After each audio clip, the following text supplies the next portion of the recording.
నమస్కారం. రితూస్.com జావా ట్యుటోరియల్‌కి మీకు స్వాగతం.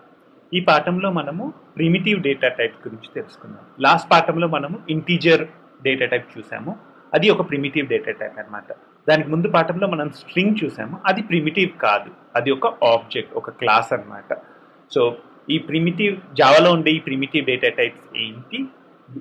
ఇవి ఎలా క్రియేట్ చేయొచ్చు అనే దాని గురించి మనం తెలుసుకుందాం.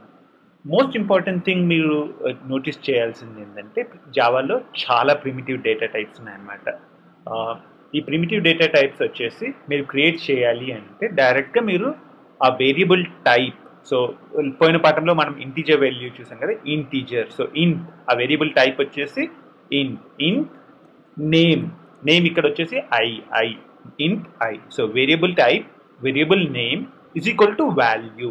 సో ఈ ప్రిమిటివ్ వాల్యూస్లో మెయిన్గా మీరు న్యూ ఆపరేటర్ యూజ్ చేయనక్కర్లేదు. సో ఒక ప్రిమిటివ్ క్రియేట్ చేయడానికి మోస్ట్ ఇంపార్టెంట్ థింగ్ డైరెక్ట్గా వాల్యూ ఇచ్చేస్తే సరిపోతుంది.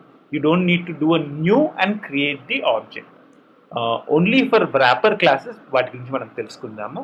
And other classes you need to use the new operator. So ప్రిమిటివ్స్కి వ్రాపర్ క్లాసెస్కి ఉండే డిఫరెన్స్, ప్రిమిటివ్స్కి వ్రాపర్ క్లాసెస్ అంటే ప్రిమిటివ్స్ అండ్ అదర్ క్లాసెస్కి ఉండే డిఫరెన్స్ వచ్చేసి ప్రిమిటివ్స్ని మీరు క్రియేట్ చేయనక్కర్లేదు. ప్రిమిటివ్స్ మీరు డిక్లేర్ చేసేటప్పుడే డైరెక్ట్గా వాటికి మెమరీ కూడా అసైన్ అయిపోతుంది అనమాట. సో వాటికి వాల్యూ అసైన్ చేస్తే చాలు. సో ఇక్కడ మనం చేస్తున్నాం కదా, ఇంట్ ఐ ఈజ్ ఈక్వల్ టు 40,000. మనము న్యూ ఇంట్ I is equal to new ఇంట్ అని క్రియేట్ చేయట్లేదు. వాట్ వీ డూ డైరెక్ట్లీ ఇంట్ I is equal to 40,000. So ఇదే మెయిన్ డిఫరెన్స్ ప్రిమిటివ్స్కి క్లాసెస్కి మధ్యలో. సో ఈ ప్రిమిటివ్స్ మనం చూస్తున్నప్పుడు ఐ ఈజ్ ఈక్వల్ టు 40,000 అని అసైన్ చేశాం కదా, ఇంట్ I is equal to 40,000. So దీన్నే ఫస్ట్ ఈ పార్ట్ని వచ్చేసి డిక్లరేషన్ అంటాము. ఈ పార్ట్ ఇంక్లూడ్ చేసుకొని డిక్లరేషన్ అండ్ ఇనిషియలైజేషన్ అంటాము. సో జావాలో ఇంటీజర్స్ అంటే నంబర్స్ 1 2 3 4 5 ఇలాంటివి స్టోర్ చేసుకోవడానికి 4 డేటా టైప్స్ ఉన్నాయన్నమాట. వన్ ఇస్ బైట్ వచ్చేసి 8 bits. It can store values from -128 to 127. So even ఒక 1 డే ఇంటర్నేషనల్ స్కోర్ స్టోర్ చేయడానికి కూడా బైట్ సరిపోదు అనమాట. ఎందుకంటే 1 డేస్లో 200-300 రన్స్ కొడతారు కదా. సో అలాంటప్పుడు బైట్ సరిపోదు. సో అలాంటప్పుడు మనం షార్ట్ యూజ్ చేస్తాం. సో ఒక లెట్స్ సే ఒక 1 డే ఇంటర్నేషనల్ మ్యాచ్ స్కోర్ చేయాలి అంటే అప్పుడు మనకి షార్ట్ యూజ్ చేయాలి. షార్ట్లో మనము -36,768 నుంచి 32,767 వరకు వాల్యూస్ స్టోర్ చేసుకోవచ్చు అనమాట. సో షార్ట్ అనేది ఇట్స్ 16 బిట్స్, అది ఈ వాల్యూ స్టోర్ చేసుకోవచ్చు. ఇంటీజర్ అనేది ఇట్స్ 32 బిట్స్. ఇంటీజర్లో మనం ఇక్కడ చూస్తున్నాం కదా, చాలా చాలా పెద్ద value. So it's up to 2 million almost కదా, ఇంకా ఎక్కువ. So it's more than almost 2 billions వరకు స్టోర్ చేసుకోవచ్చు. సో అండ్ ఇంకా పెద్ద వాల్యూ స్టోర్ చేసుకోవాలంటే మనం లాంగ్ యూజ్ చేయొచ్చు. సో మీరు ఏది యూజ్ చేయాలి అనేది డిసైడ్ చేసేందుకు మీకు మోస్ట్ ఇంపార్టెంట్ థింగ్ ఏ పర్పస్కి యూజ్ చేస్తున్నారు. ఒక క్రియేట్ స్కోర్ అంటే షార్ట్ యూజ్ చేయొచ్చు. మీరు పెద్ద పెద్ద నెంబర్ స్టోర్ చేస్తున్నారు అంటే ఇంట్ యూజ్ చేయొచ్చు. ఇంటూ సరిపోదు, ఇంకా పెద్దవి కావాలంటే లాంగ్ యూజ్ చేయొచ్చు. కాకపోతే మోస్ట్ ఇంపార్టెంట్ థింగ్ ఇవన్నిట్లలో మీరు ఓన్లీ ఇంటీజర్ వాల్యూస్ మాత్రమే స్టోర్ చేసుకోవచ్చు. సో ఇంటీజర్ వాల్యూస్ అంటే 1 2 3 4 -1 -2 -3 అలాంటివి. You can store fraction values 1.5 2.5 3.5 ఇవన్నీ స్టోర్ చేయడానికి కుదరదు అనమాట. సో అవి స్టోర్ చేయడానికి ఉండే డేటా టైప్సే ఫ్లోట్ అండ్ డబుల్. సో ఫ్లోట్లో మనము 4.5 అని స్టోర్ చేసుకోవచ్చు, 4.5 10.5 16.5.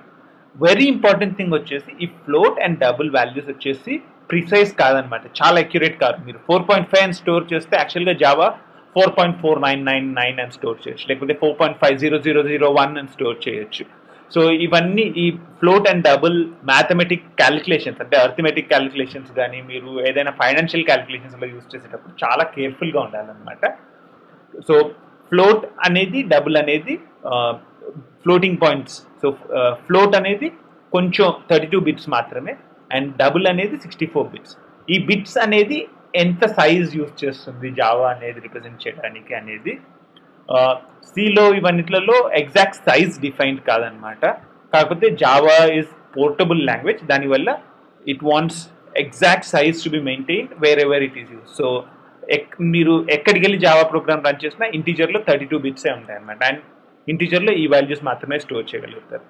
సో ఫ్లోట్ అండ్ డబుల్ వచ్చేసి డెసిమల్ పాయింట్స్ స్టోర్ చేయడానికి యూజ్ చేయొచ్చు అనమాట. 67.6 అని ఇలాంటి వాల్యూస్ స్టోర్ చేయడానికి మీరు ఫ్లోట్ యూజ్ చేయొచ్చు అనమాట. జావాలో ఇంకొక డేటా టైప్ వచ్చేసి క్యారెక్టర్. సో ఈ క్యారెక్టర్ అనే దాంట్లో మీరు ఏదైనా సింగిల్ క్యారెక్టర్ స్టోర్ చేసేసుకోవచ్చు అనమాట. A, B, C, D, small A, small B, small C. Most important thing వచ్చేసి సింగిల్ కోట్స్. సో సిలో ఒక క్యారెక్టర్కి ఒక ఇంటీజర్కి డిఫరెన్స్ ఏంటంటే ఇక్కడ క్యారెక్టర్ 1 మీరు స్టోర్ చేయాలనుకుంటే దాన్ని సింగిల్ కోట్స్ మధ్యలో స్టోర్ చేస్తారు. అదే మీరు ఇంటీజర్ 1 అంటే దాన్ని డైరెక్ట్గా 1 అని స్టోర్ చేస్తారు. సో క్యారెక్టర్కి ఇంటీజర్కి డిఫరెన్స్ వచ్చేసి సింగిల్ కోట్స్.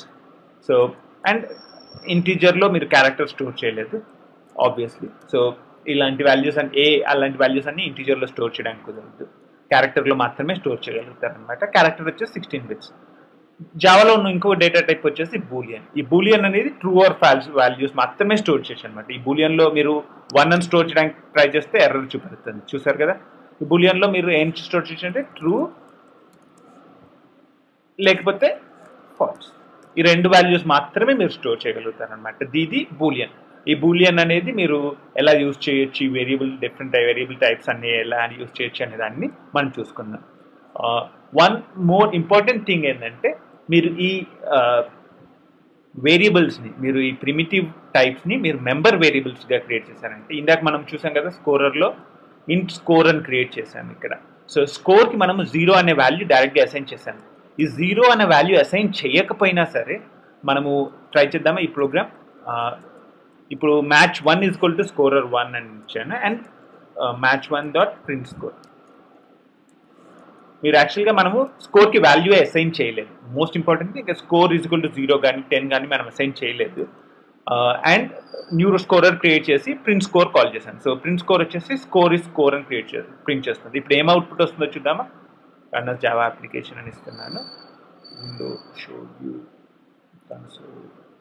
సో మీరు చూసారంటే స్కోర్ ఈజ్ 0 అని వచ్చింది.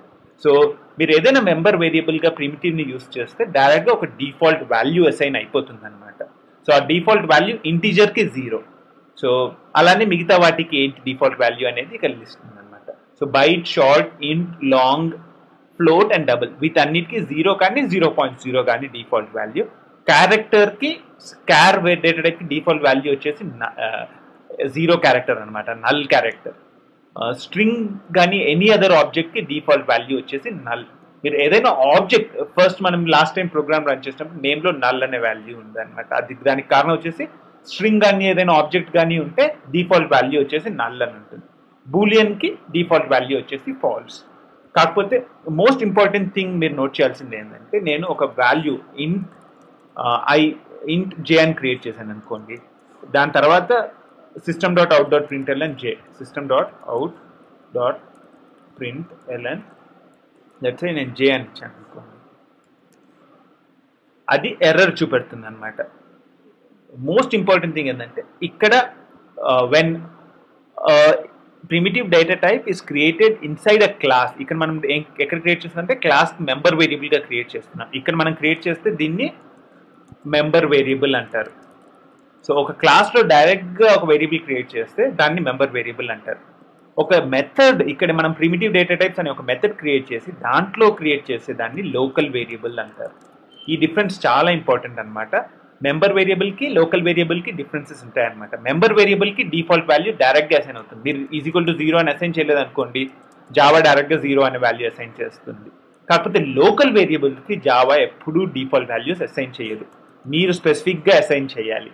అది అసైన్ చేయకపోతే మీరు ఆ వాల్యూ యూజ్ చేసేటప్పుడు, ఇక్కడ నేను వాల్యూ అసైన్ చేయలేదు, సో ఆ వాల్యూ యూజ్ చేసేటప్పుడు జావా ఏం చెప్తుందంటే local variable may not be initialised అని చెప్తుంది.